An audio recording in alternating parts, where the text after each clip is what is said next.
Hello everyone, my name is Paige Kaufman, and today we're going to be talking about some of the brands that millennials recognize as being the most influential or their favorites. I am a millennial, I am 18 years old, and I was born in 1999, so I definitely feel like I relate the most to the millennial generation as opposed to this new upcoming Generation X or Y or something that it's called. Adweek put out this list the end of September of top 10 brands that millennials identify as most influential or their favorite. I'm going to examine what Adweek's top 10 list was and compare it with my own personal choices, because looking at the list I can identify with some, but others I'm like, where did that come from? So it is no surprise that the number one brand that millennials identify with is Facebook. At first I was a little bit confused about this because I know a lot of millennials don't really use Facebook anymore. They feel like it's more for older people, which I kind of went through a phase of that, but I really love Facebook now simply because I can keep in touch with my family since I don't live close to them anymore, and we can really keep up with each other's lives. Also, Mark Zuckerberg is apparently running for president. I'm not sure if that's actually going to happen, but Facebook's brand is continually expanding itself. The second most popular brand for millennials was Netflix. Again, no surprise as they are starting to make their own TV shows and honestly just rule the world that we live in. A lot of millennials these days just are very impatient and they like having everything at their fingertips and not having to wait for that, and I can relate to that. I very much enjoy being able to just watch a show, skip through the commercials and all that, but it's kind of weird because I grew up not having that, and so I think millennials really value and appreciate that. The third brand was HEB. I literally had no idea what this was when I first read it, and I had to Google it, and I felt very Midwestern, so I'm not sure if this is something that everyone else knows about and it's big here, but apparently it's a grocery store, and HEB stands for Here Everything's Better. And their big thing that tends to sell a lot of people is they do grocery deliveries, so you can kind of select online what products you want and they will deliver that to your house. I guess I wasn't expecting a grocery store to be that high up on the brand list, but maybe it's a bigger thing in different demographics. The fourth brand was Walmart. Another surprise to me, I definitely feel like millennials love Target, which even though they're very different, they tend to have a lot of the same things. And Walmarts out here in California, I've discovered, are not really nice. You don't really go to them, but where I'm from, you just don't have a lot of options, so you go to Walmart for, I don't know, really whatever you need.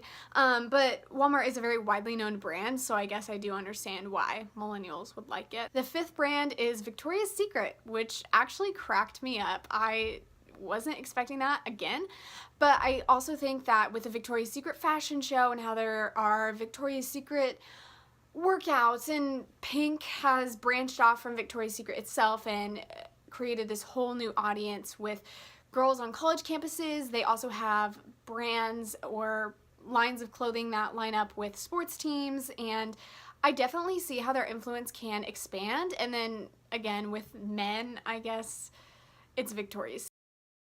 I personally have shopped at Victoria's Secret for like pants and stuff, but I don't appreciate how they over-sexualize everything. Obviously it's a lingerie company, so to an extent it's natural, but I feel like it definitely has caused a lot of problems for young women in society, feeling like they have to look a certain way or act a certain way, and it being or looking like a Victoria's Secret model has kind of become something in pop culture. Victoria's Secret is just a very widely known, well-known brand, and I do understand why millennials like it, but it is not personally up in my top 10 list. Number 6 is YouTube, which was not a surprise to me at all. I love YouTube.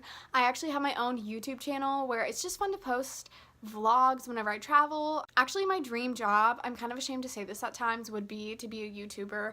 Not just so you can talk about your life on the internet, but because I really do enjoy video editing and shooting and finding creative angles, and I think it's a really great way for people to connect and share their experiences and their stories. You literally have something for everyone on YouTube. Even my grandma loves watching on YouTube. Like, you can find anything at the click of your fingertips. YouTube would definitely be in my top list as well. The seventh brand is Snapchat, which again was not a shock to me, as a lot of millennials are really into Snapchat. A lot of times when you look at social media bios, you'll see someone's Snapchat name, which to me is kind of a way of getting to know someone, or if you like want to date somebody, they'll like Snapchat them if you don't really know them. I don't know. Snapchat's also a cool informal way to see little snippets of people's everyday life. For example, if they don't want to take the time to write a post or post a picture of something, but they'll just take a little Snapchat photo or video of what they're doing, it's kind of fun to see little snapshots of your friend's life.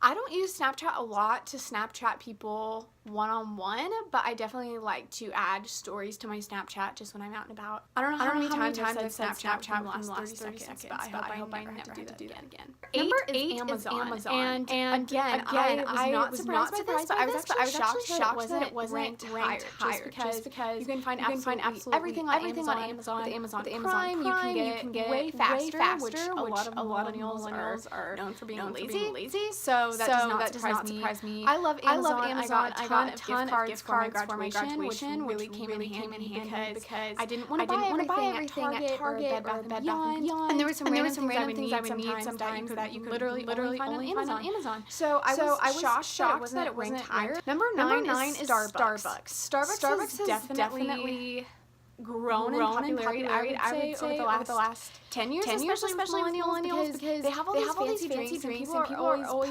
posting pictures of them drinking their Starbucks, being all bougie and whatnot. And I just think it's really funny, like Starbucks, I feel like used to be a lot bigger a few years ago, but it's still definitely popular, and people think that they're drinking like real coffee when it's all just sugar and cream and like milkshakes. But they do a fantastic job with their PR, with their marketing and social media online, really attracting that crowd and attracting millennials. They know exactly how to do that. Having celebrities like post photos with Starbucks, and they just have such a wide influence because they have so many locations all over the world.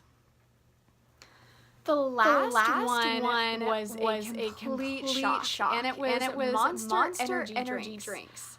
I feel like Monster was a thing in like fourth or fifth grade. I have not heard a lot about Monster in a very long time. Maybe millennials are just getting tired again, and coffee just isn't doing it for them. I don't drink Monster. I don't drink energy drinks at all. I'm really quite shocked that Instagram or Twitter did not make it higher or even make the list at all. I would definitely place Instagram on my list of top 10. I love Instagram. It's my favorite social media platform, and the fact that Monster made it on there instead of Instagram really shocked. Thank you so much for watching this video. I hope that you enjoyed it. Make sure to let me know in the comments below what your favorite brands are if you are a millennial, and if you're not from a different generation, be sure to let me know what generation you're from and what some of your favorite brands are as well. I will see you next time. I have to do a PR assignment.